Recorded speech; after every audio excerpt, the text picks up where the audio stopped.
Boa noite, bom dia, olá, como estão vocês? Está começando mais um episódio do Motiori, o nosso espaço de encontro e também de troca de experiência e aprendizado. Eu sou Carlinhos Villaronga, falo com você aqui da província de Shizuoka, no Japão, nas primeiras semanas, não, nos primeiros dias de primavera, com as ruas todas floridas de sakura, nossas queridas florzinhas de cerejeira. E falando em cerejeira, falando em natureza, hoje a gente está aqui com um casal especial, Letícia e Denis, que eu já vou apresentar para vocês daqui a pouquinho. E eles vão falar sobre como é colocar a casa na mochila, tomar muito banho de floresta e contar o que é a Expedição 74 Parques, que eles estão viajando o Brasil de trailer, atolando na lama, tem... vou dedurar aqui, spoiler, tem um membro do casal que gosta de quebrar pé, quebrar mão, assim, é coisa legal, eles vão conhecer tudo isso.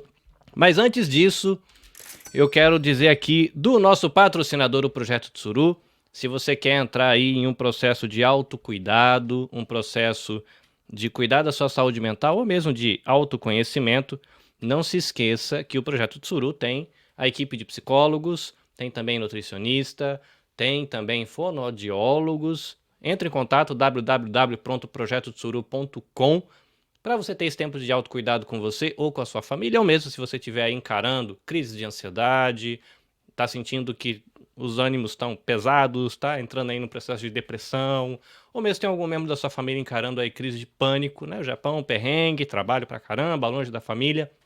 Entra em contato www.projetotsuru.com para se cuidar, que isso é muito bom.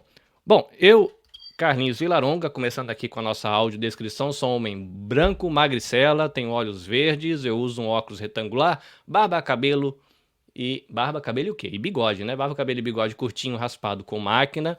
Aqui na transmissão, que está acontecendo ao vivo, foi gravada antes, mas está passando ao vivo aqui no YouTube e no Facebook da Nabecast, eu tô com um fone de ouvido e atrás de mim tem uma parede branca com alguns quadrinhos coloridos, tá? A gente está transmitindo numa moldura retangular, né? Numa tela retangular que tem uma arte azulzinha claro no fundo, fazendo referência ao Japão, às florzinhas de sakura, ao Monte Fuji. E do lado esquerdo está o casal, os nossos convidados, a Letícia e o Denis. Sejam bem-vindos ao Japão. Obrigado, Carlinhos. Bom dia, boa tarde para quem está ouvindo a gente. Que prazer estar aqui contigo. A gente está no Brasil, caminhando agora para o outono, que é a estação mais seca, né? Uma das mais secas, então a gente já começa a sentir aquele fim da umidade, o céu um pouquinho mais azul, aquele ventinho batendo no final do dia também mais geladinho, né? De acordo com o lugar onde você está no Brasil. Eu sou o Denis, eu sou um homem branco, eu tenho cabelo bem curtinho e meio calvo. Eu uso barba também, a barba meio grisalha, curtinha. Uns óculos que eu não sei muito bem descrever, é meio arredondado, meio retangular. Eu tenho olhos castanhos, eu tenho cabelo castanho, eu tô com uma camisa polo azul. Do meu lado está minha esposa Letícia, ela é uma mulher branca, um pouquinho mais baixa do que eu, tem o cabelo curtinho. Ela está com uma blusa branca, decotada, e atrás da gente tem uma parede branca com uma arte super bonita aqui da casa da minha sogra, que é uma arte que parece um monte de X, assim, unido, de cor vermelha, meio estilizado, meio dobrado. É aqui que a gente está. Prazer estar aqui. Legal, legal. Bom, eu vou pedir para vocês se apresentarem com mais calma, né, contar um pouquinho da história de vocês, para os ouvintes, né, ou para você que está assistindo, acompanhando a transmissão, né? Tá difícil as palavras hoje, né? Acompanhando a transmissão aqui no canal do YouTube da Nabecast ou no canal do Facebook da Nabecast, eu encontrei eles através de um vídeo sugerido pelo Instagram, né? Você fica lá e aparece a história de um casal que botou a casa na mochila e foi dar a volta no Brasil. E eu achei o máximo, entrei em contato, eles foram muito cordiais, a gente se conheceu há talvez uns 4 dias atrás e a gente já tá gravando, porque é muito legal a história. Parabéns pelo perfil do Instagram, muito bonito, né? Gostei também do cuidado com o site, tudo bonitinho, bem feito. Tem até e-book para você baixar, né? Se você quiser, baixa lá o e-book. Tem informações com dicas de por que você deve visitar os lugares que eles visitou. Achei muito legal a proposta e tem umas coisas mais papo cabeça ainda no e-book que eles vão contar um pouquinho pra gente aqui. Mas primeiro eu quero conhecer o casal antes de enfiar a casa na mochila. Quem é a Letícia, quem é o Denis. E aí depois a gente chega nesse trem aí de falar, pega as panelas aí, enfia na mochila e vamos andar. quem, quem são vocês? Bom, eu sou psicóloga, tenho 38 anos, sempre trabalhei com clínica, sou psicóloga junguiana, apaixonada pela psicologia, me encontrei muito dentro da minha profissão, e sempre no consultório particular mesmo, né? Achei interessante o patrocinador, né? Tá atrelado aqui à saúde mental, realmente uma questão importantíssima e que a gente vive na atualidade, né, enquanto humanidade mesmo, uma época bastante complicada, muito, muito complicada. E a gente se conheceu, eu e o Denis, em 2016. Foi um encontro que demorou, a gente foi apresentado por um casal de amigos que queria nos apresentar durante muito tempo e demorou muito para a gente conseguir se conhecer, e quando a gente se conheceu as coisas foram muito rápidas, né, assim, a gente logo já foi morar junto, já casou e um foi complementando no outro, assim, o desejo e a vontade de estar no meio do mato, né? Hoje a gente sabe, né, a questão dos parques nacionais, mas enfim, lá atrás a gente gostava de estar no meio do mato. Toda vez que a gente podia, a gente ia para algum lugar. A nossa história é muito pautada nesse quesito de mundo natural, então a gente começou a namorar, a gente estava num parque, a gente casou, a gente estava num parque, tem todo o envolvimento mesmo na nossa história.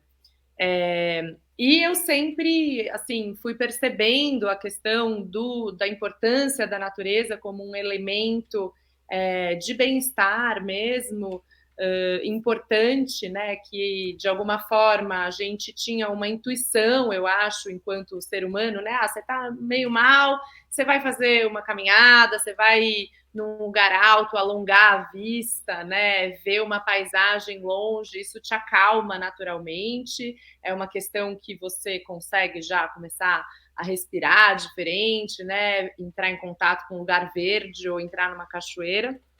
E eu comecei a reparar isso muito no consultório, né? Eu, antes de sair para a expedição, então, atendia num consultório.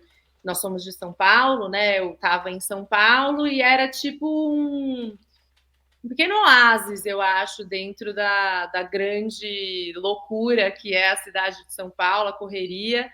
E eu comecei a perceber que as pessoas chegavam para ser atendidas e elas olhavam para aquele verde, né? Tinha um jardim gostoso e olhavam para o verde e já davam aquela primeira respirada mesmo de nossa, que gostoso tá aqui, né? Antes mesmo de me conhecer, de saber se ia ter algum sentido para o processo, o espaço em si já era importante. E a gente tinha uma pitangueira que era um grande personagem ali, que acabou entrando em muitas das sessões e que era muito rico, né, perceber assim que o fato das pessoas irem toda semana faz com que de repente algo que você não estava acostumado, começar a perceber a diferença da passagem do tempo, né? Puxa, a pitangueira agora está dando flor, aí de repente ela vai dar fruto. E isso foi entrando no processo e eu comecei a me interessar cada vez mais e reparar o quanto o contato com o mundo natural pode ser uma porta, né, de comunicação mesmo, simbólica, para a gente trabalhar tanto os nossos processos internos, quanto o simples fato de você estar em contato com esse elemento te traz um aprofundamento e é absolutamente terapêutico. Então, comecei muito por aí, assim, o desejo de me aproximar desse lado, mais pelo viés profissional mesmo da psicologia. Antes do Denis se apresentar, você falou duas coisas que me lembraram aqui uma questão, que eu tenho um sobrinho que, desde que ele era molecão, sei lá, com 16 anos, mochileiro. Literalmente, assim, põe mochila nas costas, a que eu saiba, dorme em albergue, dormia, né? E viajava, e aí ele juntou uma trupe de amigos e começou, e vai pro Chile, e vai não sei pra onde, e vai pro Nordeste, e vai pro... Sempre foto de mochila. Ele trabalhava pra pegar ônibus e ficar dormindo de mochila, andando no meio do mato também, conhecendo lugares, e muitas cidades também eles iam, mas sempre programa de mochileiro, que é aventura, né? E aí eu acho engraçado, né? Porque ele casou recentemente, tá rodando a Europa, casou com uma outra mochileira também da pá virada. E ele, da área da tecnologia, é engraçado porque ele gosta de mochila e tecnologia. E o trabalho dele é o laptop. Só isso. Um laptop. Eles estão rodando a Europa. Casaram, a lua de mel vai ser não sei quantos meses, um ano, não sei. Estão rodando a Europa toda. Tio, ó, eu tô mais perto de você, hein? A gente tá na Ásia agora. Depois ele manda, olha, a gente tá indo de novo lá, não sei pra onde, Europa. Só mochila. Como ele estudou muito, foi, graças a Deus, teve lá, né, com a área de tecnologia, um profissional bem sucedido. A esposa também, não sei qual que é a área de atuação dela, mas eles conseguem trabalhar circulando, então eles parou, tem internet, estão fazendo renda e estão viajando, vivendo de mochila, cara, é muito gostoso, assim, é um sonho ver os dois, são novos ainda, na faixa dos 30 anos agora, mas é bem divertido. E você falou da questão das estações, e eu moro numa cidade pequenininha, eu estava comentando antes da gravação, e tem muito mato aqui. Eu sei que todo mundo imagina Tóquio, prédio, né? Não, eu moro aqui, se eu saio aqui tem plantação de repolho, plantação de nabo, é cidadezinha do interior. Né? E eu moro perto da praia, 15 minutos a pé eu tô na praia. Então tem muita vegetação nativa ainda, né? Aqui, uma das praias que tem bem pertinho aqui de casa é de proteção, porque tem desova de tartaruga. Então tem uma vegetação ainda que está preservada, né? Não é uma praia de areia branquinha, como aquelas que a gente vê no Brasil, uma areia mais suja, tem muita concha, então uma areia mais escura, muita alga, muito galho, muita bagaceira. Isso não é tão bonito aos olhos, mas está aqui, a natureza. E você falou da pitangueira, né? Que ela vai trocando de estação.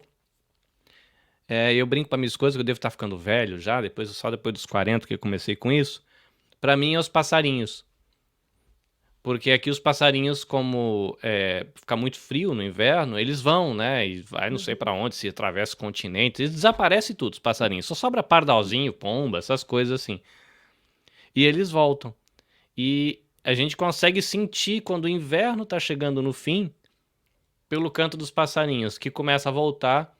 E deve ter um aqui que ele deve ser um parente do Bem-TV, que ele tem um canto muito bonito, inclusive uma das vinhetas do meu carimbo, né, quando eu presto serviço para cliente de edição, eu gravei na varanda o canto desse Bem-TV japonês e ele virou a minha vinheta lá com a voz da locutora dizendo que a Anabecast, né, a minha empresa, fez a edição daquele episódio. Mas é engraçado mesmo, né, quando você começa a ficar ligado nesse negócio da natureza, né, aqui no Japão ainda é um pouco mais fácil que o Brasil, pelo menos eu morava no interior de São Paulo, não é tão fácil perceber as mudanças de estações, não sei como que era a pitangueira no consultório, mas aqui tem aquele negócio assim, na primavera tudo é muito verde, é um verde muito vivo. Aí no verão ele fica um verde queimado, assim, ele vai do verde para um verde amarelado, porque o sol é muito forte, dá quase 40 graus, queima, assim, é muito forte. Sol das 4 da manhã às 7 da noite, então é muito tempo de sol. Outono fica tudo vermelho e amarelo, e no inverno cai tudo. Então, olhar as árvores aqui é muito nítido nessa questão das estações. São gatilhos mentais aí que a apresentação da Letícia acabou trazendo. Denis, perdão, interrompi a sua apresentação. Quem é Denis? Imagina. Bom, meu nome é Denis, eu tenho 43 anos, estou indo para os 44, que nem você, então, estamos juntos nessa. Eu sou economista, eu sou formado em economia, e eu trabalhei a minha vida inteira, vamos dizer, profissional, em banco e consultoria, né? Então, eu trabalhava com risco de crédito, depois com gestão de clientes, mas sempre com muitos dados, muitos números, né? Eu gosto muito dessa questão estatística, ver grandes números, fazer análises, resolver problemas a partir daí, né? E assim, porque se você tem informação, o que que você faz com ela, né? E o que que você faz para o cliente através dela? Então, sempre fui atrás disso. Então, eu me considero criado no carpete, né? Eu cresci em São Paulo, capital. A gente tinha, na minha família, um momento no domingo em que a gente ia sempre para o clube, ali na represa de Guarapiranga, era muito gostoso, então tinha um contato, né, com a natureza. E também a minha família é chilena, e eu tinha a possibilidade de ir para o Chile passar uns verões, né, que era muito gostoso também. Meus avós tinham uma casa no lago, e era um contato com a natureza, né? Mas o dia, e sempre foi muito separado. Então, o dia a dia sempre foi muito asfalto, carro, né? E o fim de semana, os momentos de lazer, cada vez mais eu fui vendo, pô, eu quero estar mais perto da natureza, me faz bem, né? E às vezes é até difícil você conseguir, quando eu era solteiro, né? Você conseguir companhia. Então eu ia combinar com meus amigos de viajar no carnaval, e eles queriam ir para Salvador, queriam não sei o quê. Eu, cara, vamos para Chapada dos Guimarães, né? E aí, às vezes eu conseguia, né? Então aí, vem mais um, e de repente há 10 na Chapada dos Guimarães, né? Para passar o carnaval, uma coisa que era completamente inesperada. E eu teria ido sozinho, né? Mas, claro, muito mais bacana com companhia. E quando a gente se conheceu, a gente foi potencializando isso. Então, a gente já tinha, em São Paulo, na cidade, né, tem alguns parques municipais, e eu tinha o meu do coração, que era o Parque do Ibirapuera, era o meu parque, aquele parque que eu circulo, que eu sei onde ir, sei o que eu quero ver. Eu sabia já quando que os ipês roxos floriam, o ipê branco floria, porque isso é uma coisa que a gente valoriza muito pouco, né? As estações do ano no Brasil, elas são menos nítidas, né? A mudança, como você falou no Japão. Mas tem. Se você prestar atenção, tá mudando. O tempo todo vai ficar um pouco mais marrom, um pouquinho mais queimado, também um pouco mais verde, vai até a época das flores, vai até a época que os passarinhos vão vir aqui para comer os frutos e tal. E a Letícia, ela era do Vila Lobos. Então, ela gostava do Vila Lobos, era o parque dela, e a gente meio que brigava nisso, assim, vamos no parque? Vamos. Ela, vamos então no Vila Lobos. Eu, tá. Aí eu, não, vamos no Ibirapuera. Ela, tá bom, né? Então, a gente tinha essa, hoje a gente tem, enfim, 2 parques queridos, né, para nós, e outros tantos municipais em São Paulo. E foi isso, aos poucos a gente foi percebendo que a natureza estava aí, que a gente era parte dela, a gente se entregou mesmo, né? E falou, pô, peraí, aonde que eu estou nesse ciclo? Eu sou responsável por algumas coisas também, né? A gente pode contar um pouco mais em detalhes, mas e aí que foi nascendo o embrião da expedição, né? E aí foi o momento em que a Letícia, a gente se programou bastante, a Letícia encerrou o consultório, que não é uma coisa comum, né? Um psicólogo encerrar um consultório. Eu também me preparei para poder sair da empresa onde eu trabalhava, né? E para a gente poder botar o pé 100% na nossa expedição, que é o que a gente está há quase 2 anos. Eu achei interessante, né, que o universo preparou Letícia para Denis, o menino que se sentia abandonado porque queria passar o carnaval sujando o pé de barro. E aí está Letícia, muito bem, coisa linda. Até palminhas para o casal, tá? Coisa linda. Gente, o legal de ouvir vocês, né, que quando você vê o vídeo de divulgação, né, o vídeo mais recente, você fica pensando, o que será que deu, né? Será que foi a crise econômica? Será que tinha um burnout chegando aí, né? Aqui no Japão tem uma galera profissional que acaba encarando o burnout, né? Muito trabalho, né? E até por isso, né, o projeto Tsuru faz parte é uma iniciativa de uma ONG também aqui no Japão. Então eles atendem e ajudam mulheres também, né? Para outro braço, né, de atividade é a questão de auxílio a mães, em questão de violência doméstica, crianças sofrendo violência. Aí tem assistente social, tem advogado, tem um monte de gente envolvida, tradutor, para dar uma ajuda. E tem essa equipe, né, que trabalha aí com psicólogos, tanto no Japão quanto no Brasil, fazendo atendimento em vários idiomas, que é um desafio para a gente também, né? As nossas crianças falam japonês, né? Eu tenho 2 filhos, um de 20 e um de 8.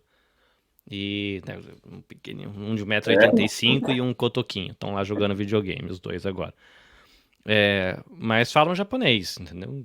O grande fala bem português e tal, mas o pequenininho é um japonesinho com cara de brasileiro. Então, quando você vai para uma terapia, esse é um desafio pra gente. Aí é uma coisa legal, né, da equipe do Projeto Tsuru, porque eles têm os profissionais bilíngues, e tem brasileiro casado com filipina, né, tem brasileira casado com filipino, e aí o inglês entra no meio da jogada para as crianças, aí eles têm profissionais para fazer isso, então é bem interessante essa questão do autocuidado. Mas, vírgulas à parte, voltando, né, menininho com TDAH aqui, né,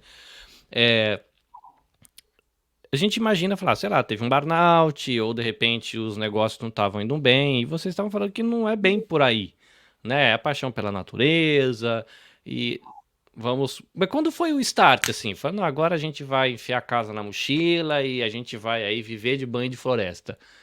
Como é que foi? O que que foi o start? Foi uma postagem? Foi uma pesquisa no site? Acordou de manhã inspirado pelo um canto de um passarinho cor-de-rosa? Sei lá, o que rolou para falar assim, não, vamos mudar o rumo da vida e sair do asfalto e vamos para a terra? É difícil dizer exatamente um momento, né? Porque é um processo. Como você comentou, né? Realmente a gente não tinha nenhum perto de estar de burnout, nem nada disso. Óbvio que estávamos os dois trabalhando muito, como acho que a enorme Qualquer maioria, paulista. Qualquer paulistano. Trabalhamos muito durante a pandemia, foi um momento assim super complicado para a saúde mental, ainda mais, quer dizer, então estávamos ali imersos, mas a gente teve uma situação que foi muito significativa quando a gente fez uma viagem de férias em 2018, que a gente foi para o Piauí e para o Maranhão. E a gente tinha o objetivo de visitar a Serra da Capivara, que é um parque mais conhecido. A gente nem chamava de parque na época, vamos para a Serra da Capivara, porque a gente quer ver as pinturas rupestres. E aí o Denis falou, vamos ver o que mais tem perto. E aí, dando um Google mesmo, e dando um zoom out no Google, ele viu uma mancha verde desse tamanho do lado e falou, o que é isso? Né? Essa mancha verde 8 vezes maior do que a Serra da Capivara. E a gente descobriu que tinha um lugar que chamava Parque Nacional da Serra das Confusões. O nome já é maravilhoso, né? Serra das Confusões. Que é isso, né? Tem quase 1 milhão de hectares. Isso dá 8 vezes o tamanho da cidade de São Paulo. É um parque gigantesco. E aí a gente falou, nossa, que interessante, vamos para lá, né? Deve ter.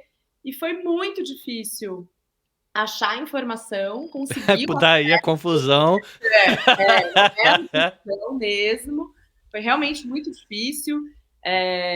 A gente conseguiu pelo Facebook, e aí uma pessoa que, assim, dessas histórias, achou que a gente ia chegar um mês antes, falou, então não vai dar para vocês virem.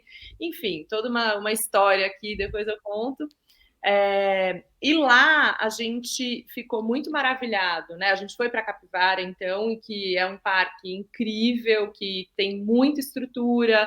A arqueóloga Nied Guidon, que foi quem tocou o parque, né? Ela tem 90 anos hoje, que criou o parque, que fez um trabalho sensacional desde os anos 70, incrível, contrastando depois com a Serra das Confusões, que a gente conseguiu ir. E a gente descobriu que a gente estava num lugar incrível, né? Assim, a gente estava olhando um pôr do sol, né?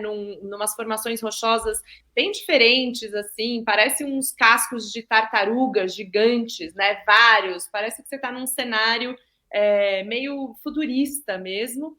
E a gente descobriu com o guia que nós tínhamos sido os únicos visitantes no último mês e que tudo que ele queria fazer da vida era ser guia, ele dava vida pelo parque, poder levar mais pessoas, e a gente teve um clique muito importante de se sentir muito especial, né? Falando, nossa, que delícia, somos os únicos aqui, somos as únicas pessoas, para de repente falar, nossa, tem alguma coisa muito errada, não é possível que somos só nós dois que estamos aqui vendo essa maravilha toda. E dali a gente foi para um terceiro parque nacional, que foi a Chapada das Mesas, que é um parque com muita água. Cara, os nomes são maravilhosos. Eu tava lendo a lista de nome aqui, deixa eu ver se eu consigo abrir a lista aqui, porque tem uns...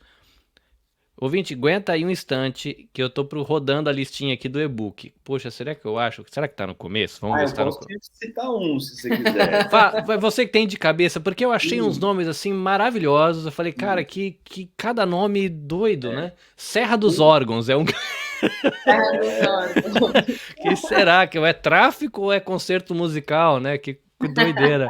Manda aí, Denis, o que tem de curioso aí de nome de parques nacionais? Tem o Furna Feia. Imagina. Esse também me chamou a atenção, né? Até tem a notinha lá de feio não tem nada, né? Eu falei, cara, que estímulo de você ir num lugar chamado Furna Feia, né? Enfurnado, né? Então, Total. 7 cidades também. O que são? São 7 cidades, como se fossem 7 cidades de pedra, e tem toda uma lenda de que tinham 7 reinos ali, e que tinha um casal que tinha que se casar e não se casou, e que daí então petrificou tudo, e que eles ainda estão num formato ali quase se beijando, assim, como lagartos, enfim, tem todas as histórias. Caramba, isso aí dá pra fazer um anime animal, hein? Dá, né? Maravilhoso. Sei lá que mais tem o pau-brasil, né? Que assim, o Brasil, o pau-brasil. Quem que já viu o pau-brasil? Quem sabe reconhecer um pau-brasil? A gente não sabia, nunca tinha visto um pau-brasil adulto, a gente só tinha visto mudinha. E o pau-brasil adulto é outra coisa do que a mudinha. Então é isso, você vai juntando Ilhas dos Currais, né? Que o pessoal fazia tipo um curral para pescar, né? Então, um formato, umas redes em formato de curral para poder pescar os peixes. E aí tem os nomes mais com origem indígena, Superagui, né? Que é a mãe das águas, se eu não me engano, posso estar enganado, tá? Mas também tem alguns que vão trazendo nomes indígenas, Saint-Hilaire-Lange, que são 2 naturalistas, um que é um francês que passou por aqui e um brasileiro. Os nomes são maravilhosos. O Denis gosta muito... Desculpa, Carlinhos. Não, pode falar, pode completar. O Denis é muito, muito vidrado nessa questão do nome que você pegou, porque ele fica muito curioso mesmo para saber, bom, por que é esse o nome? E muitas vezes o nome pode ajudar, né? Como, por exemplo, o Parque Nacional do Pau-Brasil. Bom, você sabe que lá vai ter pau-brasil, né? Então, pelo menos, assim, o nome é autoexplicativo. E tem os nomes que vão deixando, assim, a sua curiosidade, né? Vão aguçando a imaginação, tipo o Parque Nacional da Serra das Confusões, é um must mesmo. Todo mundo fala pra gente, nossa, mas por que esse nome? E, só pelo nome dá vontade de ir, né? Por aí vai. E que isso fala muito já sobre a singularidade dos parques, né? Cada um é único mesmo. Mas aí só para complementar a história, então a gente estava na Serra das Confusões, viu isso tudo, viu essa maravilha, a gente se sentiu, assim, meio sentimentos mistos, né? Que bacana tá aqui, mas, cara, poxa, tá tudo isso aqui meio sozinho, porque até aí a gente achava que tinha guarda-parques a cada 5 metros no parque, que tinha uma cerca, mas não, os parques, eles têm muito pouca gente trabalhando, né? Tem, em geral, muitos brigadistas, que são pessoas que vão lá para apagar incêndio, e tem, às vezes, 1, 2, ou às vezes nenhum funcionário mesmo dali, um analista ambiental. Acontece isso. Então, entra muito caçador, entra muita gente para roubar madeira, para roubar colmeia, muita gente para desmatar, para fazer carvão, fazer garimpo, né? E a gente ficou com essa pulga atrás da orelha. E aí fomos na Chapada das Mesas, que é um parque que já tinha um turismo mais desenvolvido, mais gente entrando e tal, mas a gente também se deparou com algumas verdades que a gente tinha da escola e que a gente falou, então a gente viu por primeira vez uma grande represa de uma hidrelétrica, né? A hidrelétrica que a gente aprendeu a se orgulhar na escola, que é energia limpa, renovável do Brasil e tudo mais, e, cara, é um cemitério de árvores. E aí, quando você vê as copas das árvores que ficaram ali, porque ninguém tira as árvores todas, tiram algumas, né, que são as de maior valor comercial, e as outras são inundadas, né? E aí você fala assim, cara, olha quanta floresta ficou debaixo da água. Será que isso é limpo mesmo, né? A gente pode não ter a resposta do que seria melhor do que isso, mas ficamos com essa pulga atrás da orelha, então a gente viu maravilhas e viu coisas que desafiaram nossos conhecimentos. E aí voltamos para casa, pô, que gostoso, volta de férias, é gostoso, tá? Mas a gente estava com a pulga atrás da orelha. E aí a gente falou, peraí, são 3 parques nacionais, né? Será que a gente conhece outros parques nacionais do Brasil? Vamos fazer uma listinha. Pô, a gente foi, cara, a gente conhece tipo uns 10 ou 11, sem saber, né? Tijuca é um parque nacional, por exemplo, no Rio de Janeiro. O Cristo Redentor fica dentro de um parque nacional, né? Exato. Exatamente. Brasília tem um parque nacional que foi criado junto com a capital, e por aí vai. E a gente, então, começou a procurar e falou, não, peraí, então, se a gente foi em 3 maravilhosos, já tinha ido em 11 maravilhosos, pô, vamos parar de tirar férias para qualquer outro lugar e vamos só visitar Parque Nacional Brasileiro, né? Quantos são? Aí a gente foi dar um Google e não tinha essa informação. Aí a gente, então, foi contar, né? A gente achou uma lista no ICMBio, que é quem é o gestor, foi contar um por um até que a gente viu. O Brasil tem 74 parques nacionais. E aí a gente falou, beleza, então vamos combinar entre nós que a gente vai tirar férias, tipo, 2 vezes por ano, 15 dias e 15 dias, ou 10 dias e 10 dias, e a gente vai em parque nacional. Legal, temos um plano para os próximos 37 anos. Acho que vai ficar difícil com 70 anos subir montanha. Não é impossível, né? Mas também não é tão fácil. E a gente também ia pesquisar, aí começamos a pesquisar, e ameaça, não sei o quê, a gente falou, cara, talvez não tenha esses parques nacionais em 37 anos. Então, beleza, vamos quando a gente se aposentar, vamos buscar se aposentar, até que a gente chegou e falou, não, peraí, a gente tem um chamado aqui, né, a gente quer conhecer, né, e a gente começou a perceber que quanto mais pessoas conhecem, mais elas vão valorizar, né, e vão ajudar a conservar também, né. A gente não fala assim de botar todo mundo no parque de uma forma desordenada. Os parques têm um plano de manejo que se chama capacidade de carga, que é o número de pessoas que pode estar em cada lugar, em cada momento, né? Então não dá para você botar 200 mil pessoas numa cachoeira, né? Você tem que fazer isso de uma forma ordenada, mas à medida que você coloca o turista lá de uma forma ordenada, você expulsa as atividades ilegais, porque daí essas pessoas não vão fazer caça, desmatamento, pelo menos ali perto, né? Elas podem até fazer, mas vão fazer mais longe, ou fora do parque, né? Ou podem deixar de fazer, o que a gente vai acontecer muito, elas mudam o chip e vão trabalhar com turismo também. Você traz o bem-estar para as pessoas, né? Porque quem está no parque tem um benefício imediato e um benefício aí de longo prazo, né? E você traz o benefício econômico, porque você cria profissões e você desenvolve a pousadinha, o restaurantezinho, o artesão, o guia, enfim, a empresa de aérea, né? Quem aluga carro.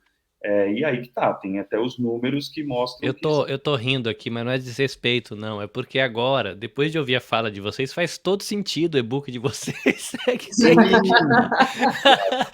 que assim, agora, né, que está quase uma hora conversando, né? O episódio aqui, gravação, começa uns 30 minutos, mas dá pra pegar a identidade de vocês agora no conteúdo do e-book, né? Falar, tá aí, olha lá o Denis lá colocando, e depois eu vou pedir pra você falar um pouquinho também, que eu achei interessante, né? A gente pensa, natureza você tem que explorar, né? Existem, né, partidos no Brasil e posicionamentos políticos que são dessa linha. Não, a natureza está lá para ser explorada. E tem uma outra linha que vai pegar mais a área do bem-estar, talvez vai considerar aí o turismo como também fonte de renda e não só a extração de matéria-prima, que é uma coisa que dá um pouco talvez mais de trabalho, é mais a médio e longo prazo, imagino, né? Diferente você abrir um negócio lá, tirar um monte de pedra e madeira e vender, você vende na hora, faz dinheiro na hora, né? Turismo tem que investir em propaganda, tem que ter estrutura, tem que criar, se a pessoa vai chegar até lá, tem rua, tem hotel, tem banheiro, tem hospital, tem um monte de coisa para pensar, é uma coisa mais longa. Mas faz todo sentido, que eu tô rindo porque eu tô lembrando do e-book que eu tava lendo e vendo os dados, falar, é muita carinha dos dois. Mas sabe uma coisa que você falando, né, da quantidade de 74 parques nacionais, inclusive o Cristo Redentor fica dentro de um parque nacional. Eu tenho 44 anos, falta muito pouco para me chegar nos 44, praticamente já tenho 44. E, cara, é frustrante, ao mesmo tempo meio revoltante saber que a gente tem essa riqueza natural que não sei se é uma questão, dá para jogar a culpa no governo, mas o governo não deixa de ser uma representação do que a gente é como nação, né? Porque a gente escolhe alguém que nos representa, então eles são um microcosmos do que a gente é. E se eles não estão nem aí para isso, em boa parte eu acredito que também nós como nação não estamos nem aí para isso. tem um eco, né? Pode ter uma disparidade em uma questão ou outra, por causa de interesses e tal, mas né, são representantes do que a gente pensa como nação. E é meio frustrante, né, como brasileiro, saber que eu cheguei aos 44 anos e nem sabia que tinha tudo isso.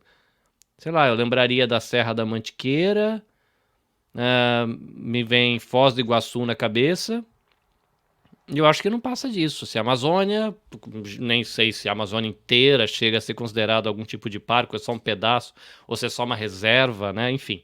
Não sei direito qual é a diferença de um parque para uma reserva, se vocês souberem pode dizer também.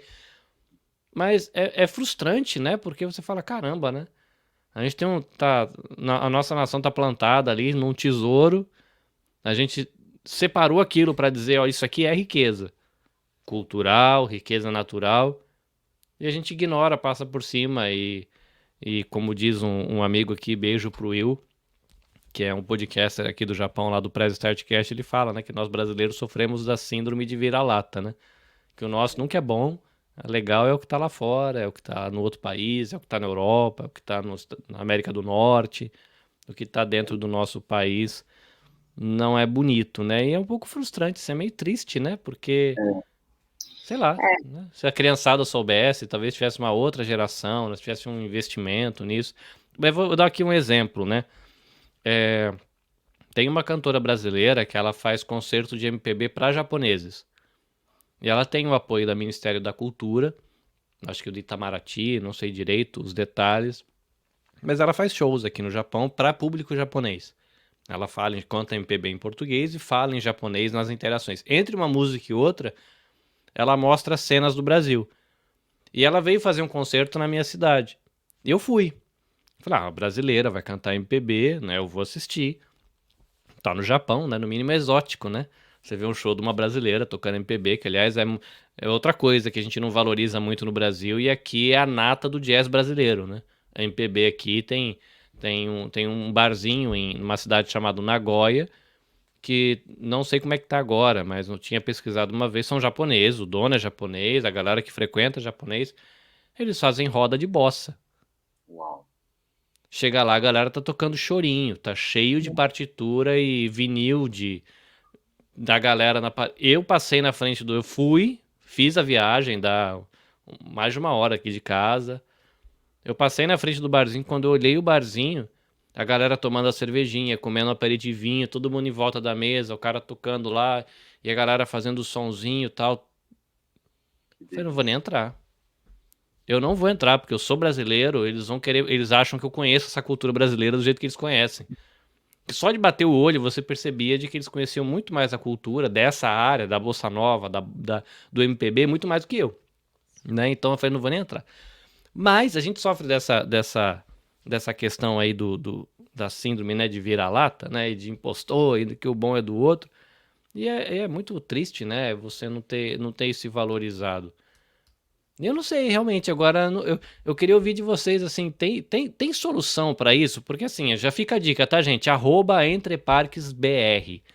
O perfil é muito bonito, para você que é o nosso ouvinte aí, tem deficiência visual ou baixa visão, eu já combinei com eles aqui para eles fazerem uma audiodescrição de uma dessas visitas, para vocês terem essa experiência, porque o perfil deles tá baseado no público vidente, né? Então é muita imagem, né? Tem uma outra pegada, né? O perfil deles, mas fica a dica para você que é vidente, porque é muito legal o perfil deles, muito bonito. E tem um e-book lá no site deles para você baixar gratuito. O site deixa eu dar uma olhada aqui, entreparquesbr.com.br, e tem um e-book com mais de 100 páginas, com um monte de informação.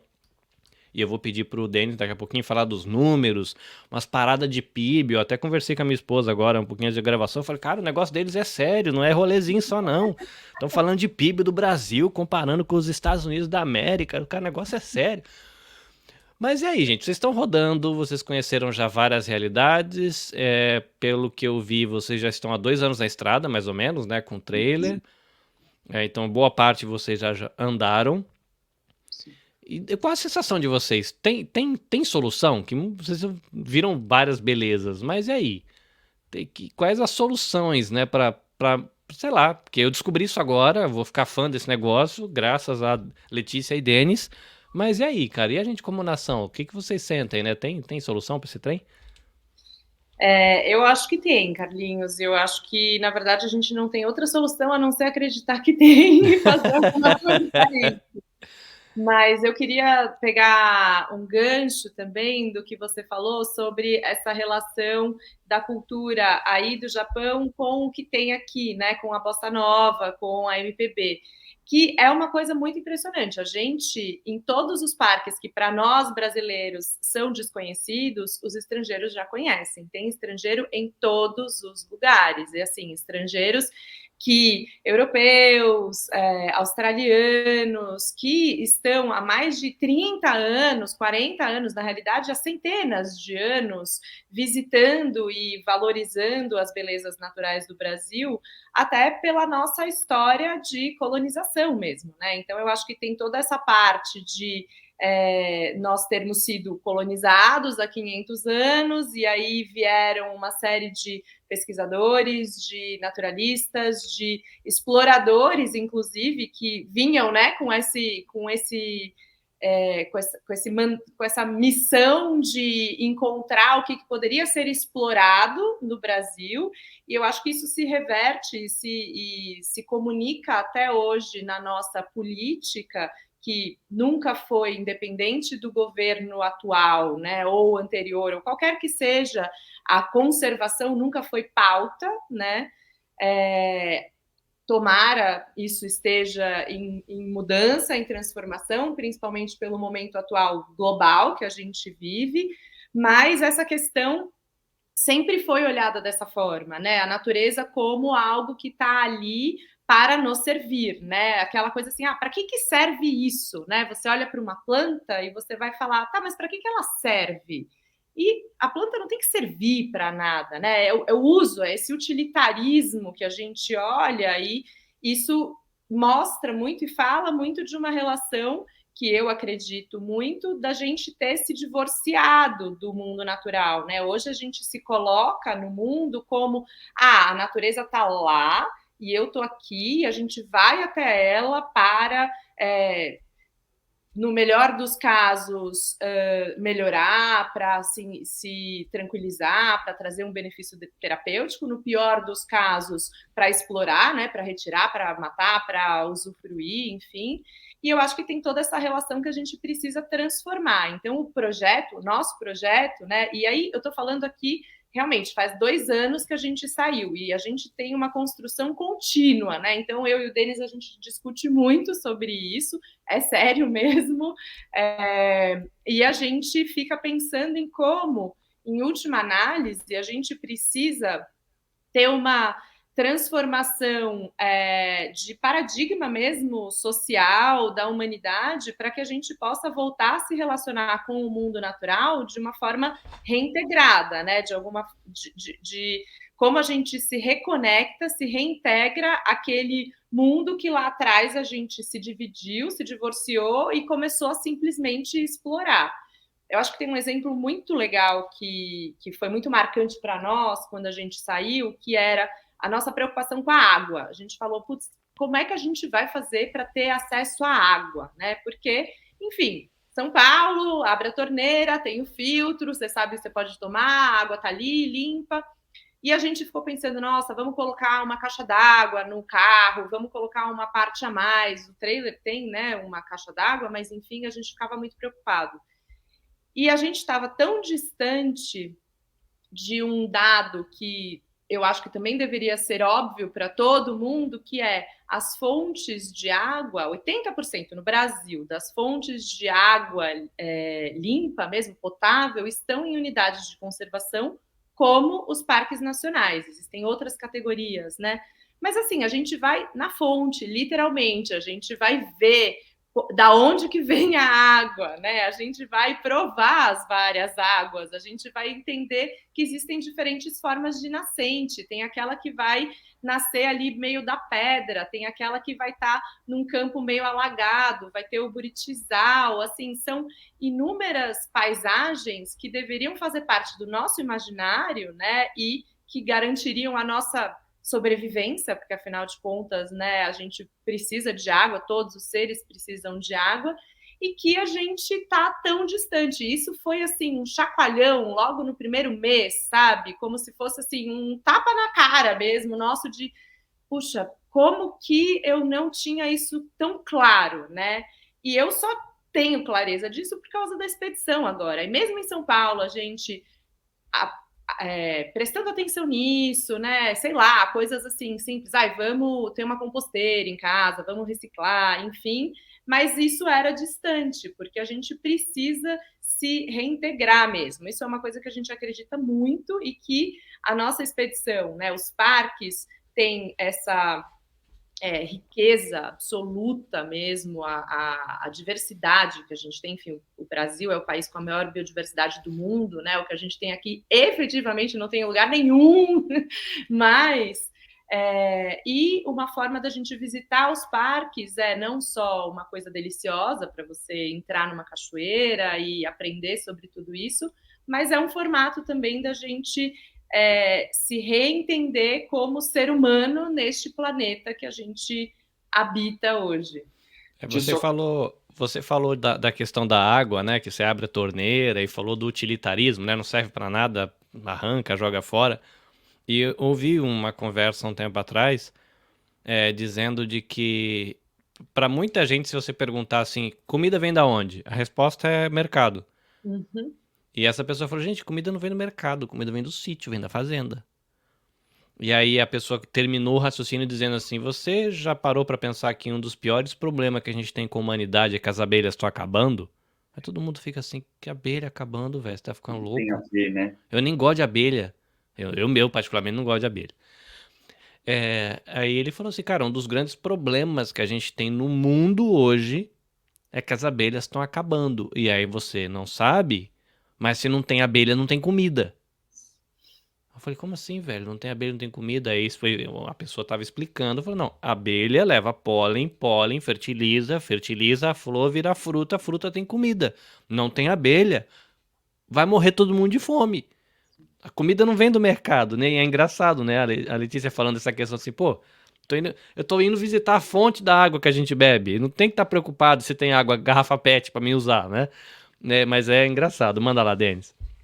Não, só complementando a questão que você perguntou, né? Se tem solução, né? A gente acredita que sim.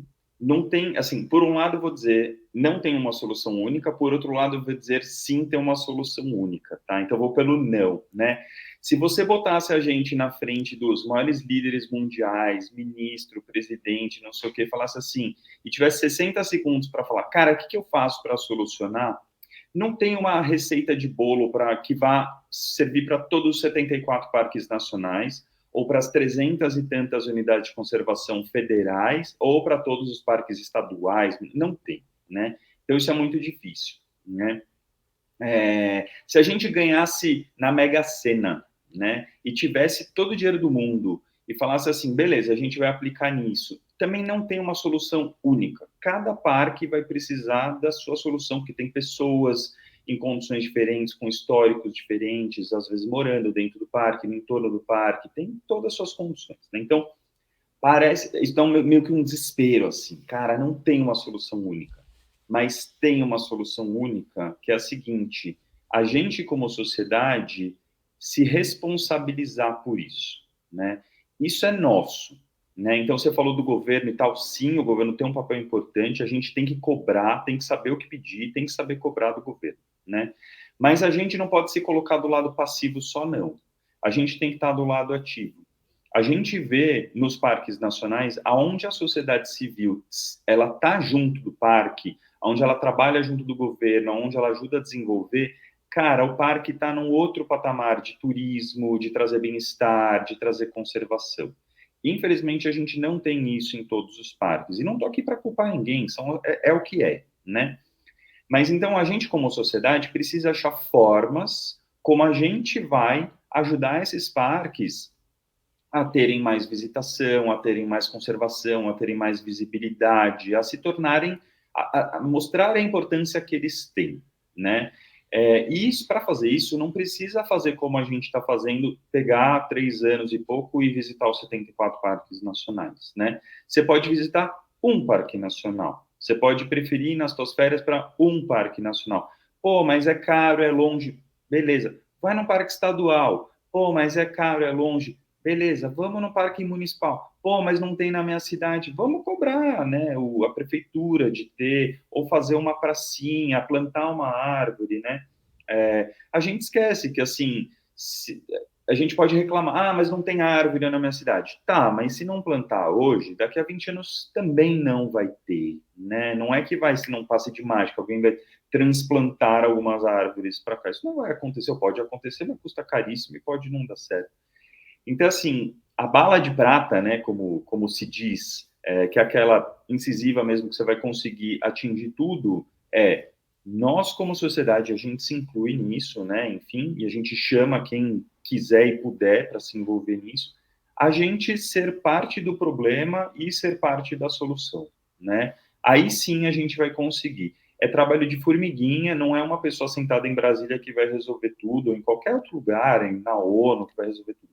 São vários pequenos grupinhos de pessoas que se importam, que entendam e que vão criando as suas condições e que aí sim cada um vai deslanchar no seu momento. Eu vou caminhar aqui para dois lados, porque eu queria ouvir vocês, eu acho que vai ser a área do Denis, né?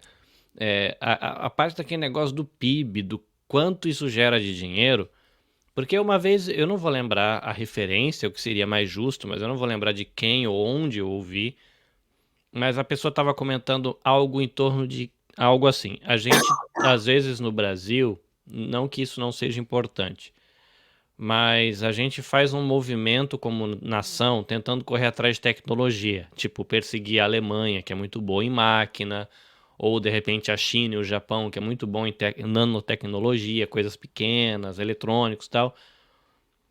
O que a gente mais tem é mato, né? Que nem a Letícia falou, o que a gente tem aqui não tem em lugar nenhum do mundo. Aquilo que poderia ser o nosso diferencial mundial é algo que a gente não valoriza, que é um negócio que está atrapalhando o progresso, alguma coisa nesse sentido, né? Então eu queria pedir para você explorar um pouquinho essa questão dos números, né? De você, olha, se a gente mexer nisso, quanto isso gera de grana? E eu achei interessante você mostrar o impacto disso do PIB. Falei, pô, mó legal isso. E aí depois eu queria ouvir de vocês uma questão mais prática, assim, né? Vocês estão rodando de trailer, o que tá puxando esse trailer?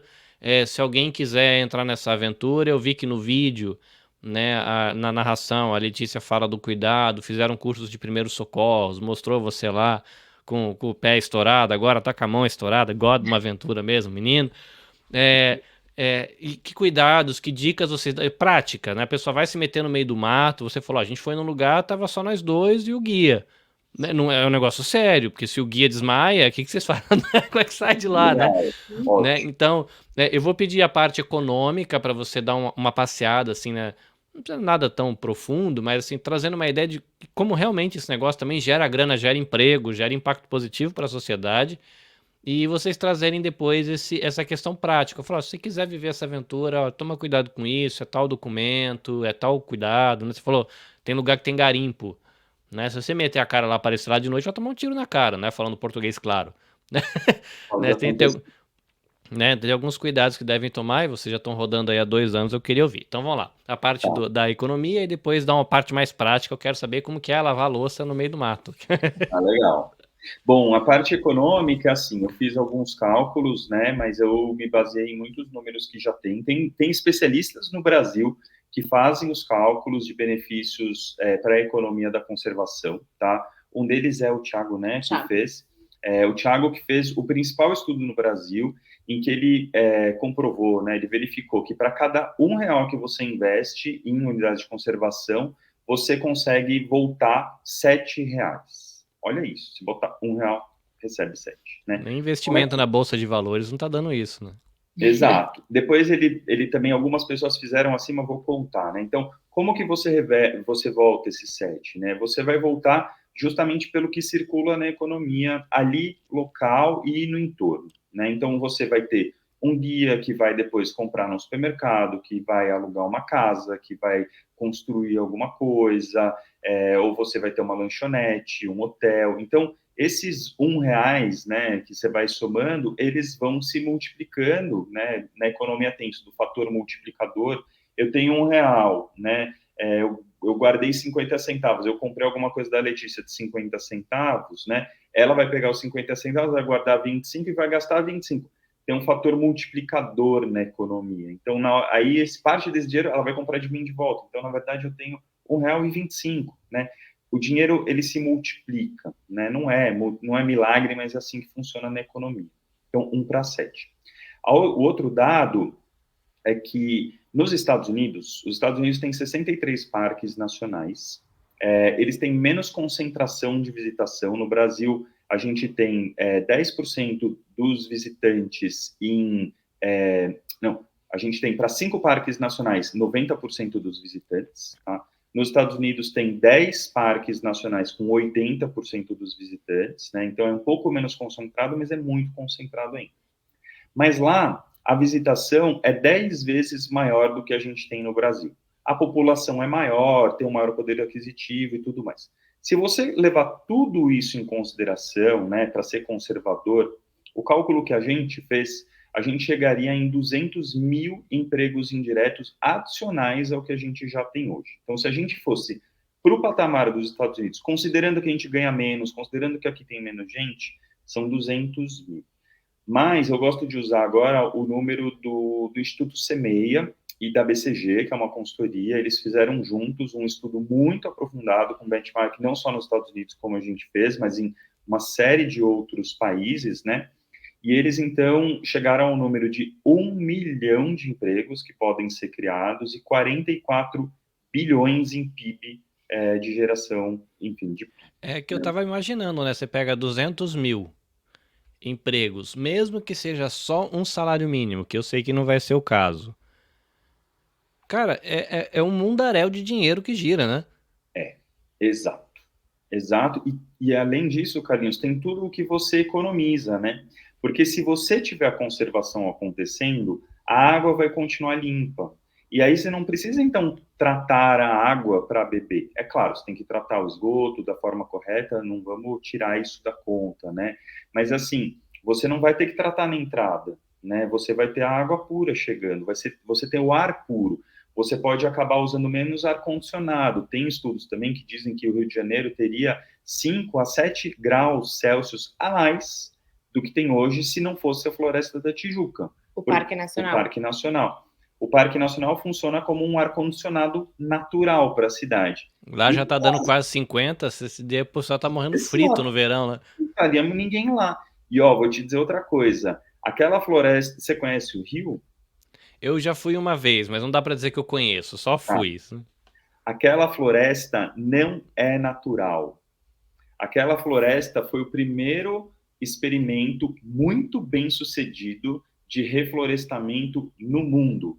Nos anos 1840, o Rio de Janeiro, 1840, o Rio de Janeiro já estava sofrendo a sua terceira crise hídrica, que depois que veio a família real, veio muita gente, pressionou e tudo mais, tinha muita demanda por água. Começaram a plantar muito café ali e começou a secar. E aí o imperador, então, ele contratou, né, algumas pessoas e eles plantaram tudo de volta. Não, 8 pessoas. 8 pessoas, né? 8 pessoas fizeram um plantio uma floresta inteira. Que é o que temos hoje. O que é muito bacana, dá uma sensação assim, cara, é possível. Eram outros tempos, tinha outras condições, sim, né? Mas assim, cara, se a gente quiser reflorestar e trazer de volta o nosso ar-condicionado natural, a nossa água, para falar do que serve, entre aspas, para a gente, né?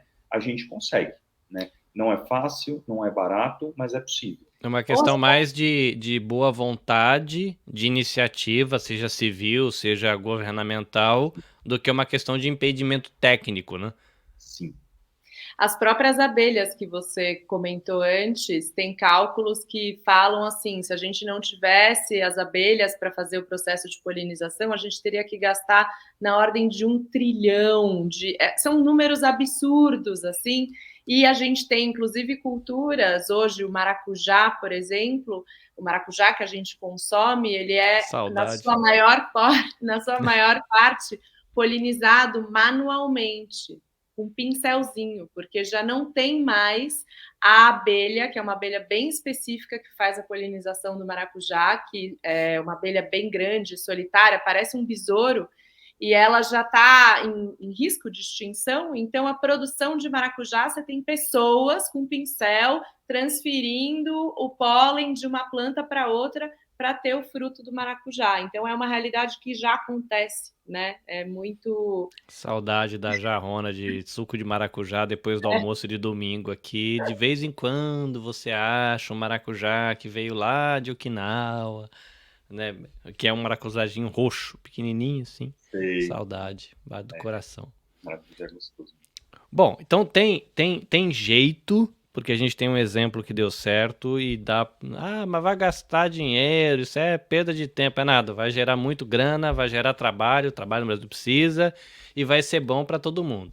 Mas aí tem um casalzinho inspirado, igual a Letícia e o Denis, que decide botar a mala na mochila e tomar uns banhos de floresta. Gente, até explicar esse negócio de banho de floresta, né? Inclusive você vai achar essa informação lá no e-book do Denis e da Letícia, que tem a ver com o hábito japonês de você andar na floresta. Aí o e-book cita de que tem estudo, de que isso melhora um monte de coisa. Inclusive, não sei se a Letícia tem essa informação mais técnica para me corrigir se estiver falando bobagem, mas eu ouvi um comentário recente de alguma pesquisa que foi feita. Eu sei que é difícil falar assim, que é complicado, né, quando você não tem a referência.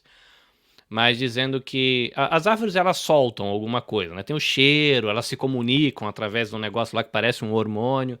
E teve alguém que andou pesquisando e descobriu que até essa questão que as árvores, essa comunicação entre plantas afeta o cérebro positivamente. Então, parte do bem-estar tem a ver com o impacto dos aromas, dessa coisa que a gente às vezes não presta atenção, mas eu achei muito curioso, né, desse impacto não só positivo socialmente. Eu estava ouvindo um podcast hoje falando da epidemia, né, de depressão, de ansiedade, um monte de adolescente ansioso, né, por causa da bendita e maldita telinha ao mesmo tempo, né, e Instagram e comparação, esse monte de coisa, né, a Letícia aí como psicóloga deve pegar um monte de casos assim, mas vamos dizer que algum outro doido queira botar a casa na mochila e também tomar uns banhos de floresta aí, no caso de vocês andando com um trailer amarrado no carro para lá e para cá.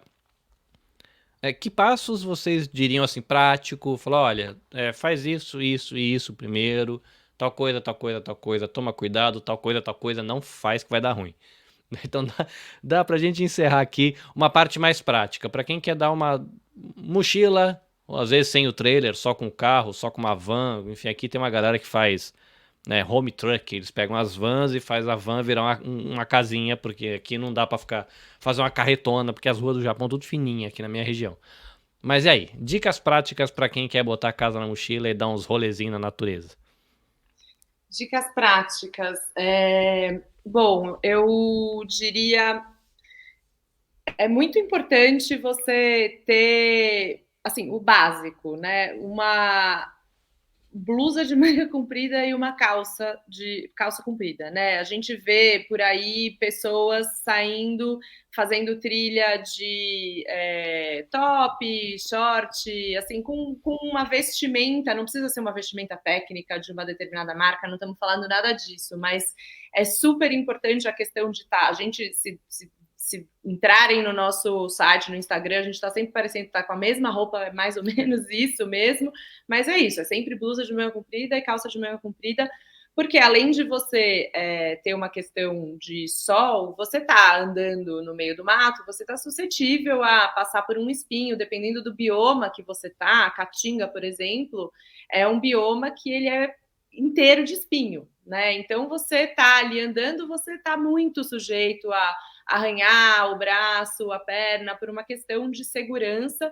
que é talvez uma questão que a gente não tem também tanto hábito, né? A gente pensa em, vai estar calor, então eu vou querer ir sem camisa, vou querer ir com top, você vai entrar numa cachoeira, mas essa parte é super, super importante. E acostuma, né, no final das contas, assim. A gente tem aqui, você falando disso, eu lembrei, as orientações também para quem vai subir o Monte Fuji. Tem muita gente que vai e fica, não consegue subir. Porque você começa no final da tarde, porque são 6 a 8 horas de caminhada na subida para você pegar o amanhecer lá em cima, né? Então, quando começa a baixar a temperatura no final da tarde, a galera sobe para que quando o amanhecer lá em cima, que deve ser, sei lá, 2:30 da manhã, você já vê o sol lá longe, né? Você esteja lá. Mas a galera vai de camiseta, fica lá embaixo, porque no verão, lá em cima, dá, sei lá, 0 grau de madrugada. É um negócio que tem que levar um monte de roupa. E uma coisa que eu não sei se vocês passam aí nas caminhadas de vocês, a gente tem aqui no verão as abelhas africanas, que são as vespas, né? Que isso aqui é um negócio horroroso. Sem brincadeira, gente. É do tamanho de um dedão. Eu morro de medo daquele negócio. É feio e tem um monte aqui na minha cidade. Aquele negócio para no ar, fica...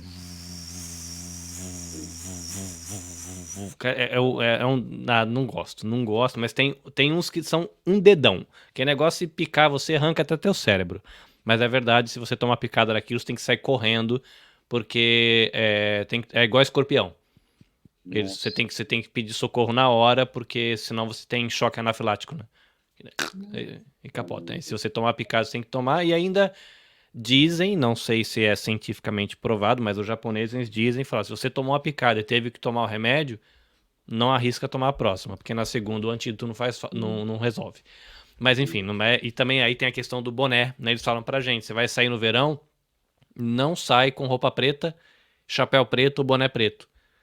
Porque da perspectiva da Vespa, você é um urso que tá indo roubar mel e você vai ser atacado.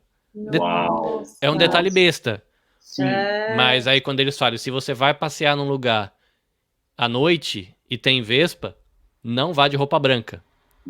Porque no contraste, eles também vão... Porque você, né, a visão da abelhinha, né? Então você é um negócio de pé.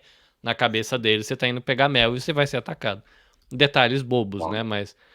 Aqui... Ter roupa assim, se aquelas verde-limão, muito amarela... Você sai pra andar no mato, tem abelha te perseguindo, porque acho que te confunde com uma flor, né? Porque você tá as florzinhas amarelas, enfim. Mas perdão, manda ver, que são coisas que a gente lembra, né, do rolê. Mas é bacana você falar isso, porque assim, a gente entra, né, em ambientes que não são os ambientes onde a gente está todos os dias, né? A gente faz muitas vezes a mesma trilha mais de uma vez. E assim, aquele beija-flor, ele passa na mesma flor todo dia na mesma hora. Aquele bando de macacos, eles cruzam aqui na mesma hora, né? Aquela é a casa deles, né? Eles sabem onde eles vão, a que horas que eles vão, é a rotina, né? Quem tá ali estranho somos nós. E a gente precisa realmente aprender e respeitar, né? É interessante você falar da abelha, porque muita gente pergunta pra gente de cobra, né? Pô, mas não tem cobra na trilha, tal. Tem cobra na trilha, às vezes, né? É muito pouca, né? Mas, cara, a cobra não tá lá esperando para te picar. Ela não é um ser do mal que tá lá, vou ficar aqui esperando passar um humano e eu vou morder a perna do humano assim que ele passar, né? Cara, a cobra fica assustada quando ela encontra com a gente, né? A gente respeita ela, dá uns passos para trás, fica olhando, admira, né? Porque, pô, ela faz parte da natureza, faz parte daquele lugar. Mas é isso, a gente tá todo mundo suscetível a poder pisar numa cobra sem querer, né? Porque você vai caminhando e pode acontecer. E para isso, Carlinhos, a gente recomenda muito fazer um curso de primeiros socorros, né? A gente fez em áreas remotas, é caro, é difícil de fazer, achar, sim, né? Mas se você começa a fazer muito, é muito importante, né? Se você está indo de vez em quando só, a recomendação inicial é ver alguns vídeos, né? Tem um básico, vai com uma roupa apropriada, porque se você sair de regata, pode até ser que tudo bem, não vai pegar espinho, mas você vai voltar torrado de sol, e você vai falar, eu não quero mais na vida fazer trilha, você vai pegar birra, né? Se for de chinelo, você vai escorregar, além de poder ter um acidente, você também vai voltar cheio de bolha, vai ser desconfortável, né? Então, procurar fazer de uma forma confortável e segura, levar água, levar comida, não tenha vergonha de levar marmita, né? A gente carrega marmita todo dia, porque a gente não vive de sanduíche, de barrinha de cereal. A gente come nosso arroz com feijão com legumes e a gente leva numa marmita, a gente senta, é a melhor delícia fazer isso. Não tem que ter vergonha de carregar a marmita, né? Acho que nessa síndrome do cachorro, como é que você falou, abandonado, né? É o cachorro vira-lata, né? Vira-lata. Como brasileiro, a gente acha que levar marmita é uma coisa, nossa, Aqui no né? Japão é normal, porque aqui tem o tal do bentobaco, né? Que agora estão chamando de bentobox no Brasil, né? Que é aquelas marmitinhas, tudo cheio de frufruzinho. Leva, né? Uma cheia de frufruzinho para ser feliz. Delícia, leva a tua comida, você vai poder passar mais tempo naquele lugar, porque a pior coisa, e eu posso dizer isso, é ficar com fome. Você fica com fome, cara, você fica de mau humor, você quer ir embora, você não sei o quê, sabe? Então é chato. Não, leva a sua comida, leva água abundante, e leva também um kit primeiros socorros. Para isso, precisa aprender o que tem que levar, né? Então, a gente, por exemplo, teve o caso que aconteceu agora recentemente, eu caí na trilha, quebrei o braço e tal, e a gente ficou tranquilo, né? Porque a gente fez um curso, a gente se tranquilizou, tanto eu quanto ela, né? Quem sofreu quanto quem tem que ajudar, né?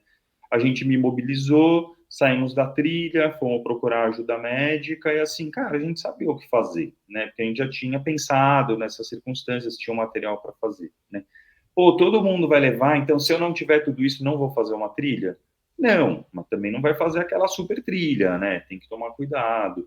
Então, acho que tem os passos para ir dando, assim, que você falou das dicas, né?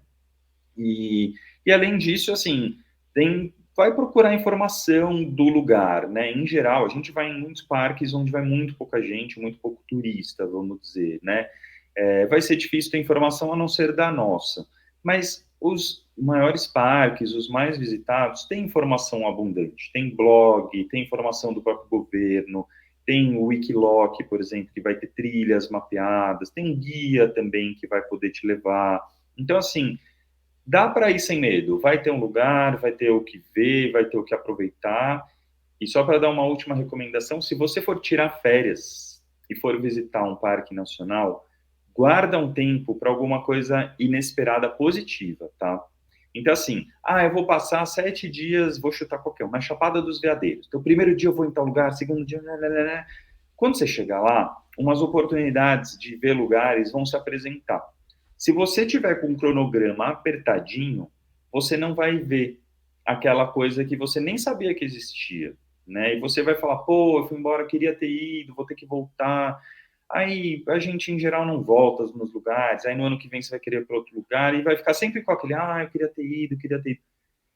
Deixa um dia, deixa 2 dias, né, para você poder chegar no lugar e falar, cara, me contem o que tem aqui, né? E aí se planejar ou não planejado é uma coisa que a gente faz muito.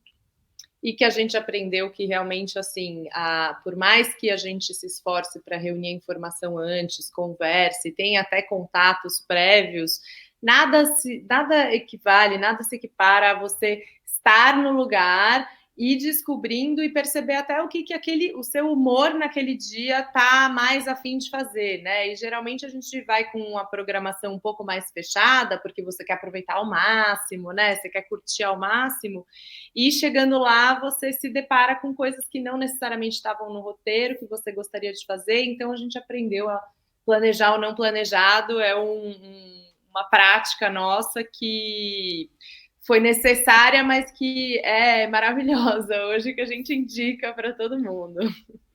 Muito bem, planejar o não planejado com Letícia e Denis, do Expedição 74 Parques Nacionais, do perfil @entreparquesbr.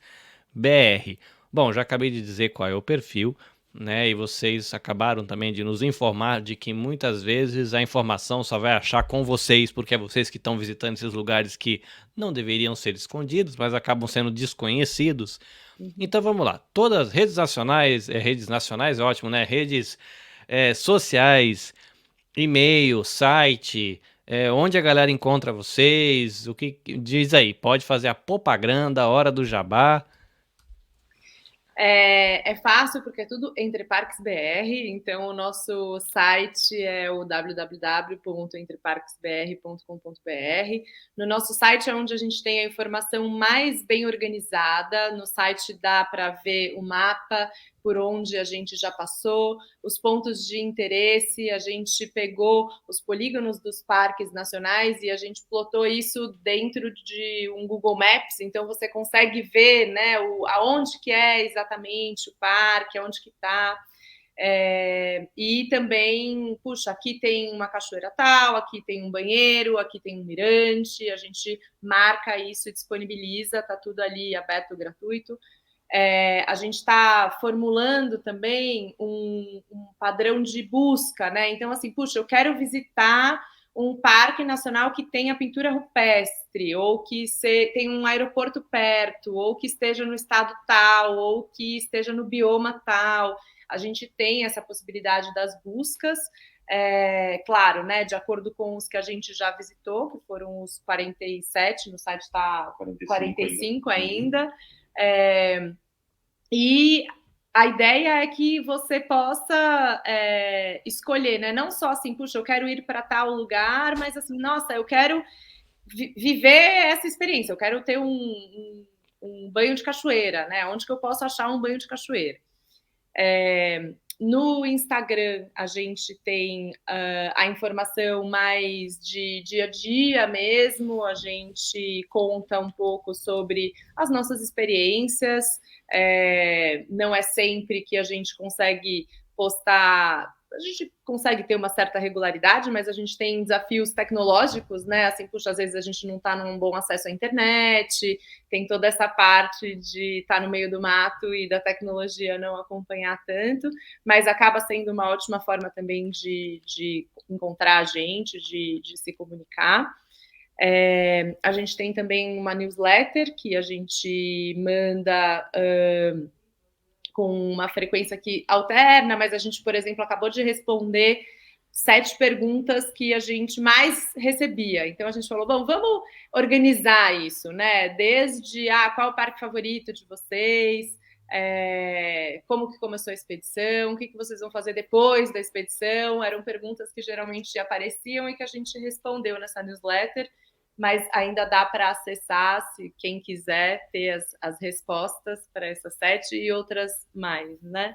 E a gente tem também um canal no YouTube, que aí é um conteúdo muito mais, como é que eu vou dizer, mais lento, né? Assim, são vídeos mais longos, em que a gente acaba conversando, né? Eu e o Denis, e se aprofundando nas nossas impressões sobre o parque, o que a gente foi aprendendo, porque tem uma coisa, Carlinhos, que é assim, a gente aprende muito e a gente não consegue mais diferenciar, é uma constante, assim, falar, nossa, eu já sabia isso antes ou eu sei disso porque eu estou na expedição, né? Assim, o que era a Letícia e o Denis de antes e o que é a gente de agora? E a gente já adquiriu tantas ideias e aprendizados mesmo com pessoas e com a natureza tão incríveis, né? E a gente quer compartilhar isso ao máximo possível, mas fica essa coisa, nossa, eu já pensava assim, ou eu estou pensando isso agora, né? É muita transformação ao mesmo tempo,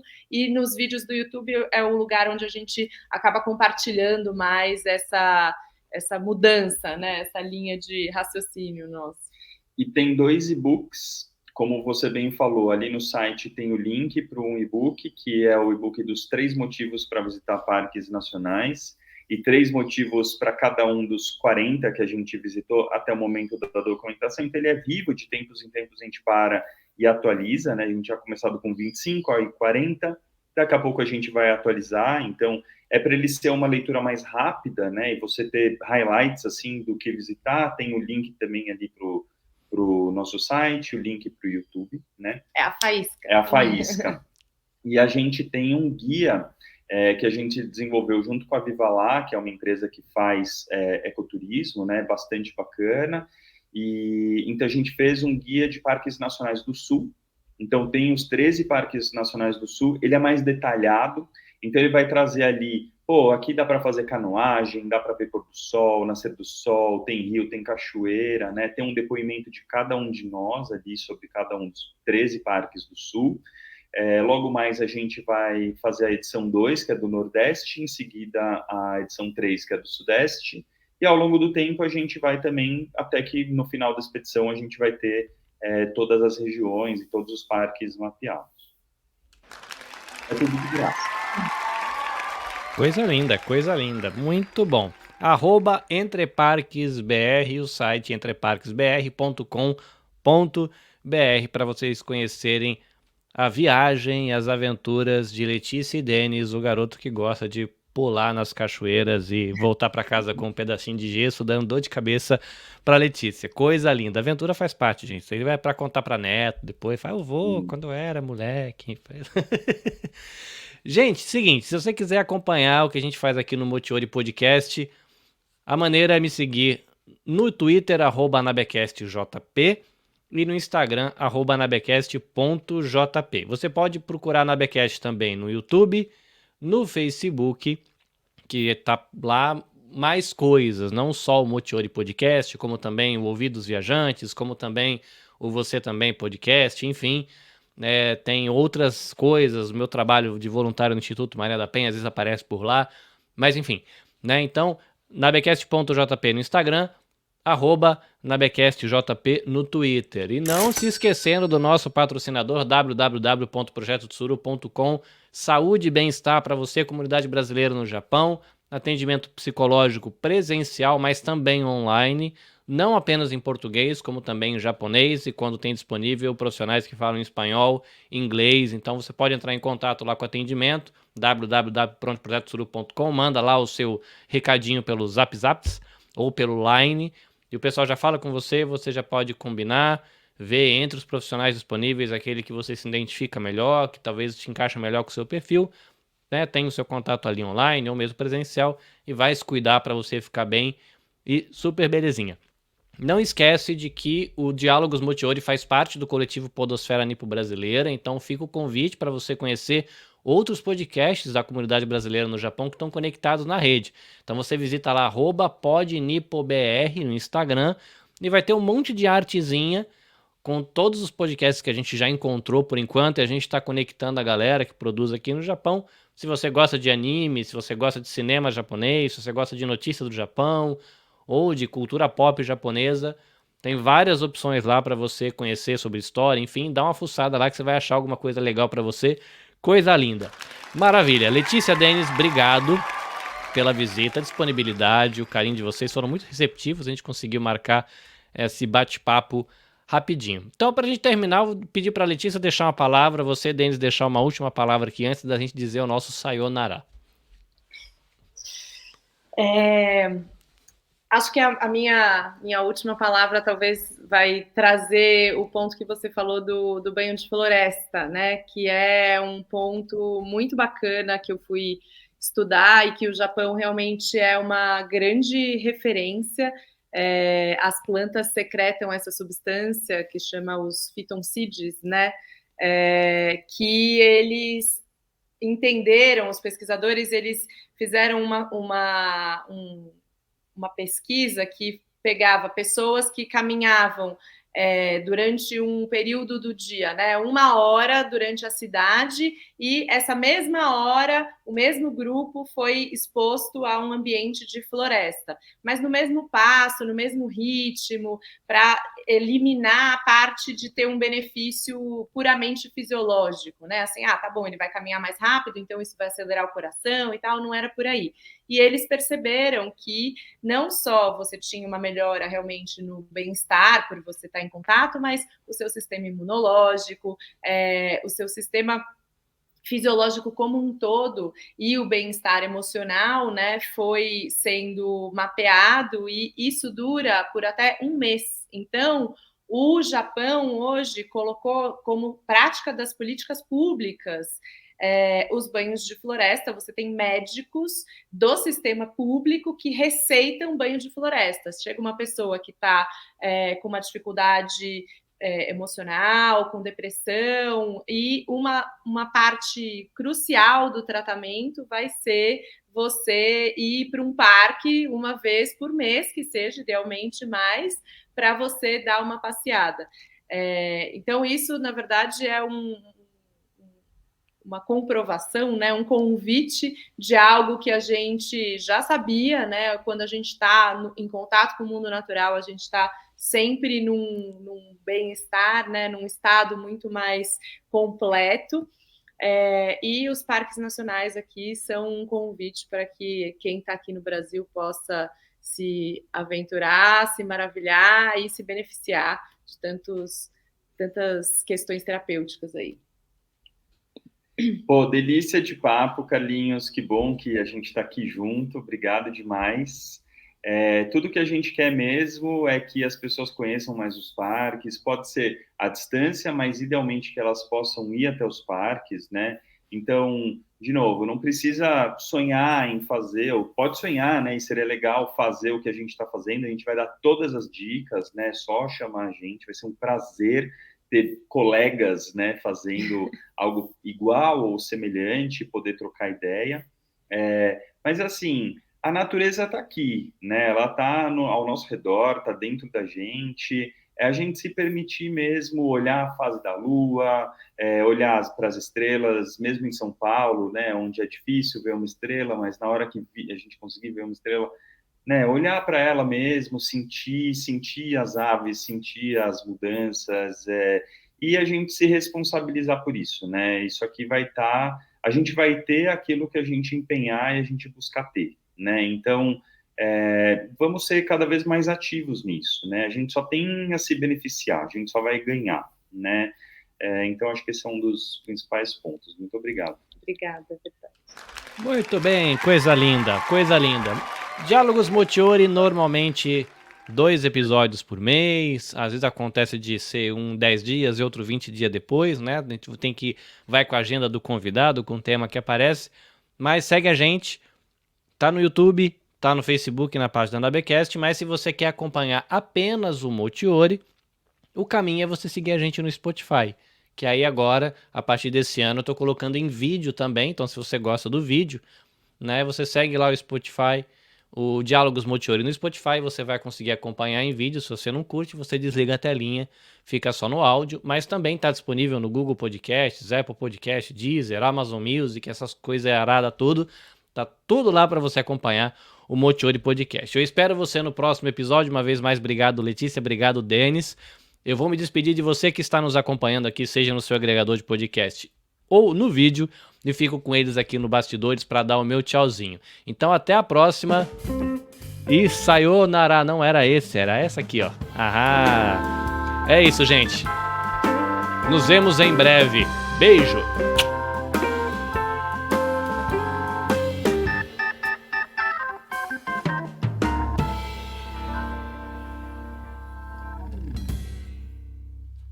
Este episódio foi editado pelo Nabecast. Saiba mais em www.nabecast.jp. Nabecast, conectando pessoas, desenvolvendo amizades, construindo parcerias e compartilhando vida através de podcasts.